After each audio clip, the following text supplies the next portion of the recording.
Hey, what is up? What's going on, guys? Joe here, Radio 690 ADV, 690ADV.com. Happy Thursday. Hopefully everybody has a great day today. Welcome to the podcast. Thanks for stopping in. Thanks for being part of it. And don't forget our YouTube channel. If you're not part of it and you just ran across this podcast on iTunes or Google Podcast or any of the podcast platforms, iHeartRadio, Spreaker, whatever, youtube.com/690ADV. We have tons of videos and anything from help to gear to motorcycles, dual sports, what's good, what's not good, what you might want to think about getting, all that good stuff. So make sure you're part of it. If you have not been on there, go sign up, go subscribe, go be on there. Oh, also don't forget, the 27th of July. If you haven't signed up on our website, 690ADV, make sure you go sign up and get registered so that you can be on that giveaway, which we are going to do YouTube Live that evening. I haven't figured out a time yet. We usually do it somewhere between 8 and 9 p.m.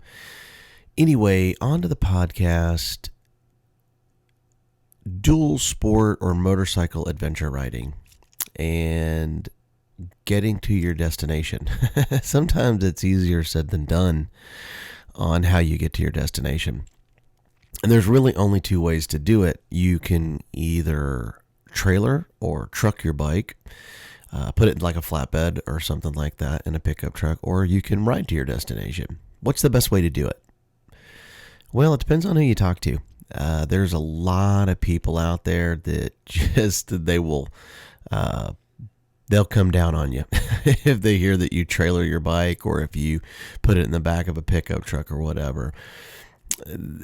Here's my scenario and how I like to look at it.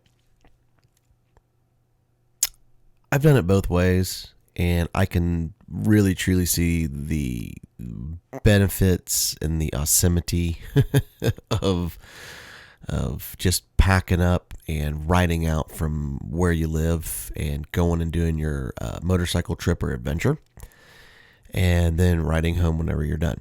I can also see where you may have a buddy that has a pickup or a small pickup and utility trailer, and you load all your bikes up on the trailer and take them out to your destination of where you're going.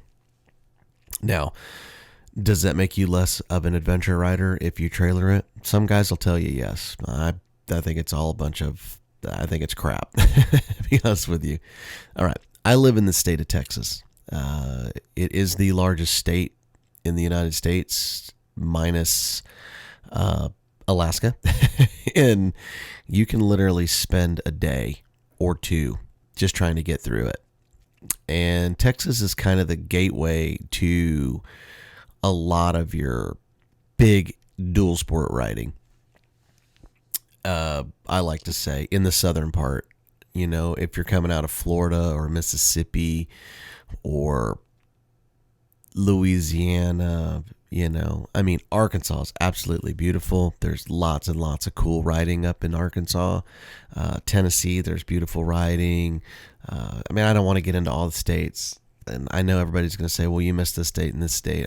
I'm not saying that. What I'm saying is it doesn't matter what state you're going to. What I'm getting at is I'm just trying to make sure that I get across my point of reasoning why you could definitely trailer your motorcycle. Scenario, Texas, very large state. You may live in Florida. I've got friends that live in Florida. They ride in Florida. Florida's awful to ride in. I don't care what anyone says. You can't tell me it's the most awesome state to ride in. If you're a dual sport rider, it's really flat. There's hardly any hills, lots of sand.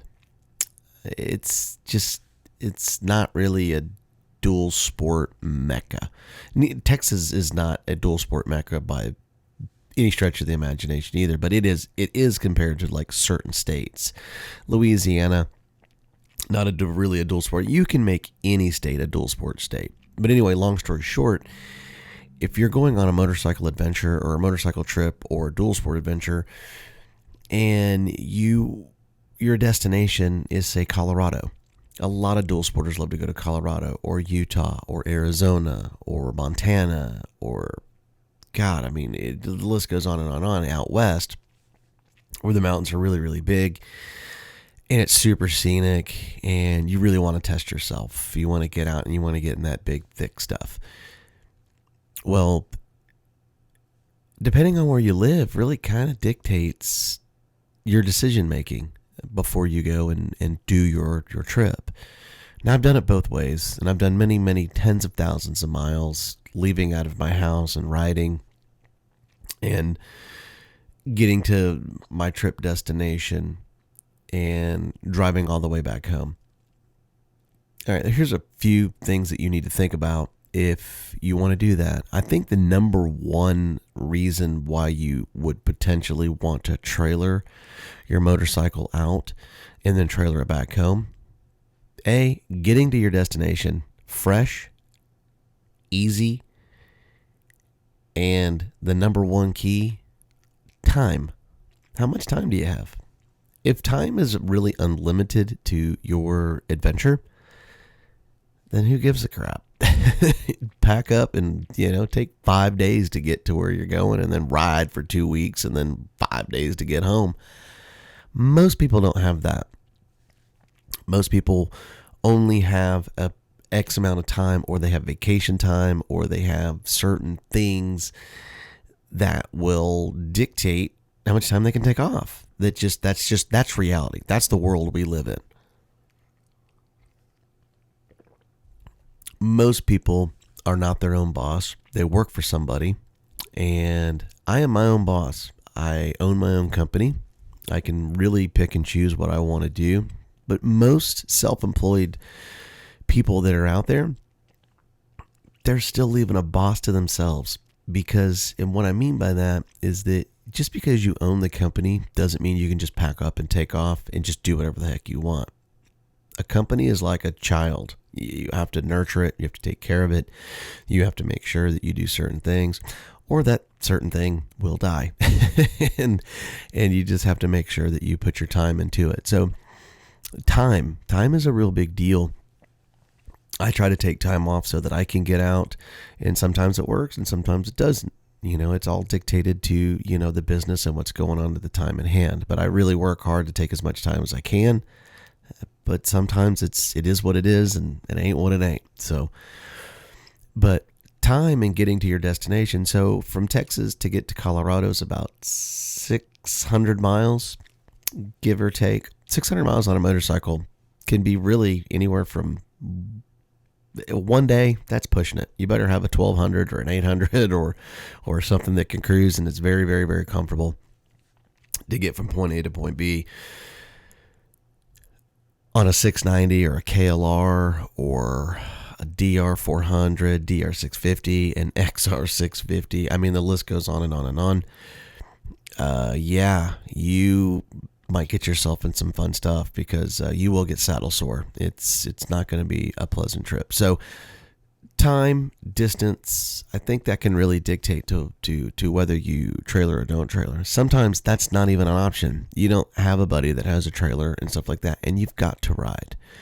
Well, that's that. You can't change that. But if you do have that option, sometimes it's really nice, and it doesn't make you less of an adventure rider if you trailer your bike out, because what you're doing is you are maximizing your time for enjoyment, not for somebody's portrayal of what they think or think you are not. So if you feel that you have to be an adventure rider to ride 1,000 miles to your destination, or 500 or 800 to get to your destination to go ride, so be it. But it doesn't have to be that way. If you can trailer it, I say trailer it, man. Who cares? Because you're doing a couple of things. You're making yourself, number one, sorry, I'm not going to use the alphabet, but number one, you're going to be fresh when you get there. 2, you're not going to chew up 1,000 miles on a tire that may only get 3,000 miles on your trip. So when you're 50% into your trip, your knobbies are chewed down, which means less traction. It makes it a little bit more unsafe. And you're not going to have to potentially look for a tire on your trip or get a tire when you get home. 3, like I said in the beginning, you're not going to be completely whooped, and it's not going to chew up a lot of your time. If you only have 10 days and it takes 2 days to get to your destination, that's 4 days out of your trip. And I know what a lot of guys will say. Well, that's part of your trip, man. But when it's flat and unscenic, I don't want that. I'd much rather be sitting in a seat of a car, get to my destination, get a good night's rest. Adios, amigos. Adios, amigos. I'm immediately in the awesome stuff. And I'm not wore out, and I'm letting the car take the blunt of the miles, and not my bike and not my tire. Motorcycles aren't cars. Cars, 100,000 miles these days is nothing. A bike, that's kind of really a life expectancy for a lot of bikes. So I'm just saying, those are just a couple of things that you might want to think about. How much time do you have, and where do you live? If you live in Florida and you're going to Utah, that's a pretty good ride, and you better have some time on your hands if you're going to ride out, or you better have like a GS 1200 or, a Triumph, 1200 or an 800, KLRs, and like my bike, a 690, a CRF 250, a lot of guys have in some of these other dual sport bikes. That's a pretty rough ride. I'm telling you, I've done it. It's not easy. It's hard, and it will chew up a lot of your time. So those are some of the things you might want to think about if you're going on an adventure. Do I trailer or do I ride out? If you can get to your destination relatively quickly, man, I say ride, because it is fun. If you're within 200 or 300 miles, that's a good day's ride. It's not going to beat you down too bad, and you can get to your destination. I say anything outside of a 2-day ride, man, if you can trailer it. I think it makes the most sense. I think you're going to save wear and tear on your motorcycle, your tires, and you're going to be less fatigued when you get there. Your enjoyment level is going to be so much better. It also depends on what time of the year that you're going. If your time off is in the summer, man, it's hot in the country, especially in the southern portion of the countries. I mean, you're just going to be whipped and beat down. So I think trailering is awesome. I think it's a really good thing to do if you can do it, and it's outside of a certain deal and you are short on time. I think that's the best way to go. I don't think it makes you less of a rider or less of an adventure rider. I think that you are who you are and you do what you want to do. So don't feel that it doesn't make you an adventure rider if you trailer your bike. Or if you ride. It doesn't matter what you do. So be yourself. Don't listen to other people. And you're doing it for you. You're not riding for other people. So anyway, hey, I appreciate your time. Hopefully this helps somebody out, and maybe that will take away the feeling that some people get, because when they ask about those certain things and what they want to do, they really do. They think that they're less of a rider. And there's a lot of guys that'll come down on you if they find out that you trailer your stuff like that. But I've done it a bunch of times, but I've done it both ways. I don't care what anyone thinks about me. I'm out there to ride for me and get my sanity back. So that's the whole purpose of it. So I appreciate you guys. And if you ever need anything, remember 690adv@gmail.com. We've been sending out our first newsletter. We've got more coming. We're going to try to do them about twice a month, and of upcoming stuff and what's going on with the channel and what I'm doing. And maybe if there's something that's going to happen, I'm going to be part of it. I'll let you know if there's a ride or a rally or something like that. I'll make sure that you're part of it and you know what's going on. Don't forget, subscribe, be part of it. iTunes, Google Podcast, iHeartRadio, Spotify, Spreaker, all of those. You can listen to us on the web. You can go to 690adv.com. You can listen to our podcast there if you want to. All of it. 690adv. Remember, at youtube.com. Man, we appreciate you. I hope everybody has a great day. Don't forget, tomorrow night, 9 p.m., Rant and Ride. Got a pretty good one tomorrow, I think. I think it's going to be good information for a lot of people. Remember that most of this stuff is for new riders and intermediate riders, and some of this stuff helps out seasoned riders as well. But seasoned riders are seasoned riders, so remember that. You guys have a great Thursday. Thanks for stopping in. I appreciate you. 690 out.